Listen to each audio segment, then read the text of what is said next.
They'll be calling you a radical. Back to Fukushima. I got some hard choices to make. We all have some hard choices. I want to talk about what's going on. You know, I've had a whistleblower at Berkeley inside the lab the entire time. I have their preliminary data out of the ocean. I've known this scam right from the get. My whistleblower's telling me that, and I've thought this was probably the case the whole time, that this is right from Gregory Jacko, head of the NRC, Allison McFarland, when they were called into the Situation Room. Remember, the NRC recommended the evacuation of Tokyo. I've listened to the tapes. They called it, they knew it was 3 full core meltdowns right off the get as it's been bled. The Obama administration went all in with the D.O.E. The Department of Energy overrode the Navy, overrode the Marines. The Marines and Navy wanted in. Remember, the USS Reagan, all 8 of them went in immediately, contaminated it, freaking mass murdered all those kids and all those guys. They moved out. Remember, the whistleblower of the United States Marine on the Iran lie when they were mass murdering the scientists was the Joint Chief of Staff's Marine. Look, the Fukushima thesis and all you haters and you people and naive and the ignorance, we'll fight for you too. It's our obligation as a cancer victim, look, the Department of Energy murdered my father, blatantly murdered him, spit in my mother's face. They're trying to murder me. 40,000 United States drafted Marines marched into the Nevada test site and human guinea pig-like lab rats. Mass murdered by the Department of Energy. That's who's running this show. The cartel, David Brenner, who's running the system out of Berkeley, the 32-team panel. Here's what they did at Fukushima. This was their chance. This was their chance for them. They've been saying they've had refrigeration, they've had cold fusion for years. We heard it in the 70s over and over and over. We heard it in the 80s over and over. We heard it in the 90s. They're lying. My whistleblower says that's exactly what they've been doing. This was their chance. When the nightmare happened, Obama administration was convinced, because they're all pro-nuclear, Axelrod, Gina McCarthy, head of RadNet. People don't even know what RadNet is. They don't know what the symposium going on today, the Doomsday Clock Symposium is. Now, it's just pure ignorance, because we've had 30 years that nobody fought back. We fought back in the early days, 67, but nobody's fought back. They've had a free pass. The whistleblower says this. That's exactly right, Kevin. They've been in there trying to use the cold fusion technology. It's failing. He says there's a panic going on inside of the Livermore lab. There's a panic going on inside there. He said there's an article coming out, they're committing suicide. The depression level there, he says that's why. They know this. They're being sequestered. Any marine biology, they grabbed up the 2 oarfish. They grabbed up the sea lions. They grab up any report. As I read, I'll post it again, the early data that came out of the international study in 2011, the marine biology reports, there are none out there. Some kid called me last night, tried to claim there was some Chinese report that, oh, this isn't as bad as Chernobyl. This is many thousands of times Chernobyl. Many thousands of times Chernobyl. Chernobyl 1 core meltdown, 580,000 men. People don't even know the story of Chernobyl. They don't know that it kills thousands and thousands and thousands of young wounded children every single year.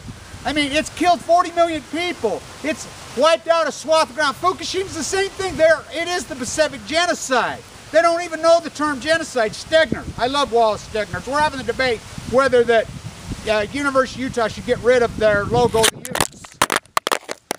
Stay with me. Sorry about that. Trying to get rid of this.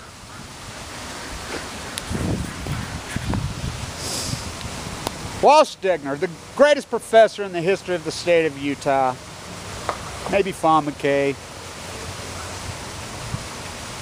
If you think the Nazis invented genocide, you know nothing about the American West. He was a professor at the University of Utah. 14 million Native Americans right through here. By the time they were done, there was less than 1 million. It's a genocide event. Now, the Pacific, are they going to wipe it all out? I don't know. I hope not. But they're rolling the dice. This is an experiment. It's failing. They rolled the dice for nearly 1,000 days on the Fukushima disaster. That's what they were up to. It's not working. The Obama administration's panicking. It's ironic that I was in D.C. when they announced that Ernest Monty, what do you think he went over there for? All the spent fuel in number 4. This is coming right out of the FOIA documents. This is fact. fact. A lot of the pools cracked on impact and went empty, and now they're reporting, oh, some are fused together, but they were fused together before it happened. They're boiling you like the frog, they boiled you like the frog. And all you ignorant say, oh God, I still got a place to live and food to eat. Well, that's fine until you get cancer. I gotta tell you this story. This morning, walk in our library, our book sale, that's where I buy all my Christmas gifts every year. Beautiful, incredible old used books, children's books for my grandkids, my children. I go in there and I see this beautiful young woman that I know that works in there, and I'm like, what's the orange band? I says, is that leukemia? She says, yeah. I says, AML? Yeah. Who? My brother. How's he doing? Is he in LDS? Yeah, he was in LDS hospital. Really? What's his name? She told me his name. I says, how's he doing? I know Jake. You know, I'm head of the sport group down there. She says, he passed away March 29th. I mean, I've been so strong. I just broke down. I just broke down so hard. I mean, people don't get it. I had no idea he passed. And we've had such a wave of death. I've watched it so many times. It's such, we talked for a long time. It's heartbreaking. That's what's going on. That's why I'm going down there. I don't care if I protest by myself. I don't care, because you guys don't get it. The world, but that's okay. I understand your ignorance is okay. I understand you haters. That's okay. I'll fight for you haters. Now I'm going to put up with your shit? No. It's like cancer. I fight back. He who casts the first stone. But I don't want you haters to get cancer. I don't want your children to get cancer. I don't want anybody to go through this. It's horrific. The mass murder of the 40,000 Marines, the mass murder in Chernobyl and Belarus and Ukraine, there's a little girl from the Ukraine who was in there with me last year who died. 22 years old, 23 years old. I mean, the mass murder that goes on over there, Germany themselves will tell you that Chernobyl still kills 17,000 people a year in Germany alone. People don't get this. That's what's going on. I'm going down there. I'll protest down there. I'll be at Berkeley. I'm landing Thanksgiving afternoon. I'll be the 29th, 3rd in the Pacific. Our Post-Ignorance Project, the website should be up next day or two. Our Facebook page is up. That's my baby. Thank you, Eric. Eric has built all this. Jordan, he is great. Lonnie Clark's assisted me on this, and I got some hard choices to make. I have some really hard choices to make. You know, I've been so brilliant in the investment world my whole life. I've been a self-made millionaire twice in my life. You know, I wrote a check for $680,000 to get in the bone marrow transplant center to save my life. Every penny I had, everything. I've never lived so broke as I've lived in the last 2 years. If the doctors release me to go back to work on December 19th, I've got some hard choices. I mean, the economic, do I stay as a full-time activist? Because I want to fight for these people that all died.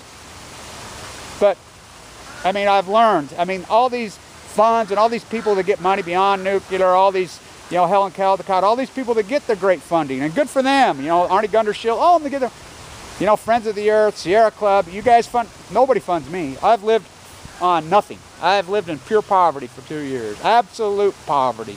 How I've been out, I mean, I'm tired of living like this. I mean, I've always been very successful at making money. I know what I'm doing. I'm going to go back to the hedge fund world.